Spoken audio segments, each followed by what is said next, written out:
Egypt. Is it possible that the heart of the biblical Egypt was in the Americas? Let's talk about it. Now, when it comes to looking for the geographic locations of certain civilizations, using the description from the books that talk about these civilizations, such as the Bible talking about Egypt, one of the best clues of finding a geographic location of a civilization is to look at the description of the big famous body of water that is next to these civilizations.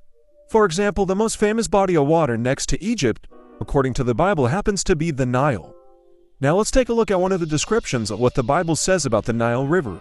This is Isaiah chapter 11 verse 15.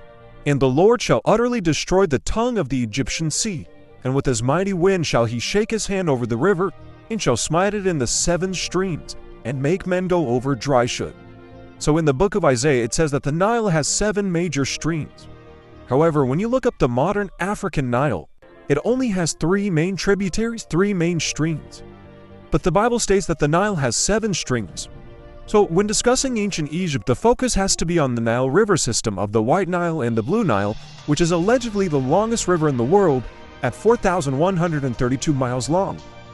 However, when you combine the Mississippi River system of the Missouri River, 2,540 miles, and the Mississippi, 2,340 miles, you have a total length in miles of 4,890, which is 758 miles longer than the Nile River system that is in Africa. So yes, the Mississippi River system is the longest, which is a strong indication that it was your first Nile River system. So the Mississippi River has 7 major streams, and it flows into the Gulf of Mexico, which possibly could indicate that the Gulf of Mexico was once known as the Egyptian Sea in the book of Isaiah, chapter 11, verse 15. Additional clues can be found with a quick study of the etymology of the name Missouri. You will learn that it's just a corruption of the word Mitzrayim. Who was Mitzrayim? Mitzrayim, according to the Bible, was the son of Ham. He was the younger brother of Cush and the elder brother of Phut and Canaan, the Phoenicians.